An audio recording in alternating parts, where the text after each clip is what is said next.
So, you've been paying your insurance premiums, right? You do it on time, every time, because you're counting on that safety net. But then the day comes when you actually need it, you file a claim, and what you get back is a denial letter. It's full of confusing jargon, and today we are going to decode that letter so you know exactly what's going on and what to do next. It's a story so many of us know, and man, is it frustrating. You held up your end of the deal, you went through all the stress of filling out the paperwork, and for all that effort, you just get a hard no. It honestly feels like running straight into a brick wall. And that denial letter, it's like a maze. It's full of codes, weird clauses, and technical terms that make no sense. It's supposed to be precise, but for most people, it's just a bunch of gibberish. So the real question is, what is the insurance company actually trying to tell you? All right, so here's our game plan. We're going to start with the moment that letter arrives. Then we'll look at the two very different systems behind these decisions. After that, we'll break down basically every denial into 3 simple categories. And then most importantly, we'll talk about your next steps. Okay, so you're staring at this letter. It might be talking about policy exclusions or just list a string of numbers and codes. You need to know, this isn't just random. It's a very specific language, and learning to speak that language is your first step to fighting back. Now, to really get a handle on this, you have to understand something pretty crucial. Denials basically operate in 2 completely different worlds, and it all depends on what kind of insurance claim you filed. See, on one side, you've got healthcare. That world is all about structure, using these standardized codes for every little thing. But on the other side, you've got property claims, for your house or your car, and that world is run by the specific and, let's be honest, often really complex wording written right into your policy. So in that healthcare world, insurers speak a language called Claim Adjustment Reason Codes, or CARCs. Just think of them as a universal shorthand. They explain exactly why a payment got changed or denied. In fact, if your claim gets paid exactly as it was billed, you won't even see one of these codes.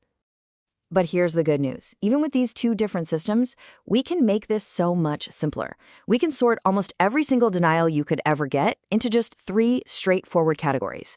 This framework, this is your decoder ring. Okay, let's dive into category 1, simple mistakes. Honestly, these are probably the most common and, frankly, the most maddening denials. Why? Because they're usually based on a tiny clerical error, a wrong number, a missed checkbox, something that could have easily been avoided. Let's look at some of the usual suspects. Your doctor's office accidentally sends the claim twice? That's a CARC 18, duplicate claim. They forgot to include your date of birth? That'll trigger a CARC 16 for missing information. You waited too long to file? That's a CARC 29. The key here is that none of these denials are about whether you deserve the care. They're about simple slip-ups in the process.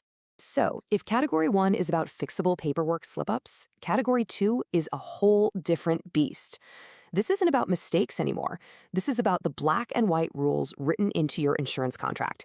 The denial happens because your policy flat out says, we don't cover this.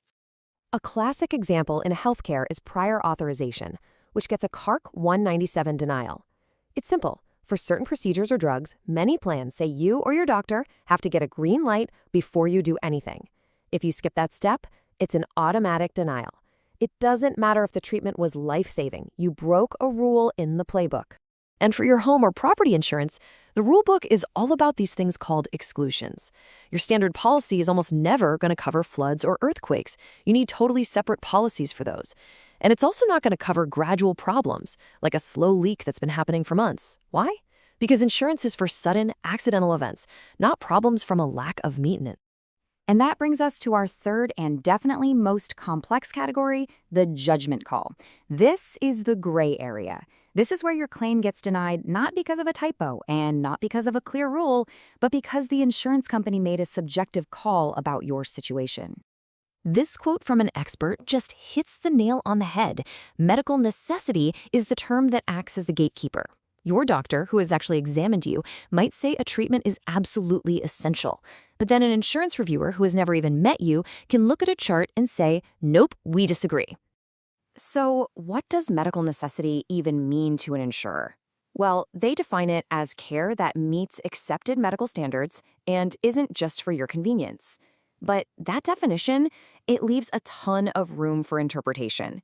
This is where you'll see a CARC 50 denial, which basically means the insurer has decided your doctor's plan wasn't the right one. Another huge judgment call is when they label a treatment experimental, which is a CARC 55. This comes up a lot with new, expensive treatments. The insurer might deny a therapy by arguing there just isn't enough long-term data to prove it's better than older, cheaper options. In effect, they're making a judgment call on the science itself.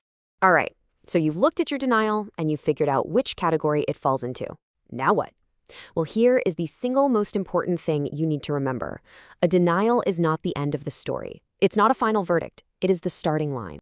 I want you to just look at this number for a second. 81%. That is the success rate that has been achieved in overturning those experimental treatment denials, one of the toughest judgment calls to fight. What does that tell you? It tells you that appealing works. It tells you that you should absolutely not give up. So remember, that denial letter isn't a slammed door.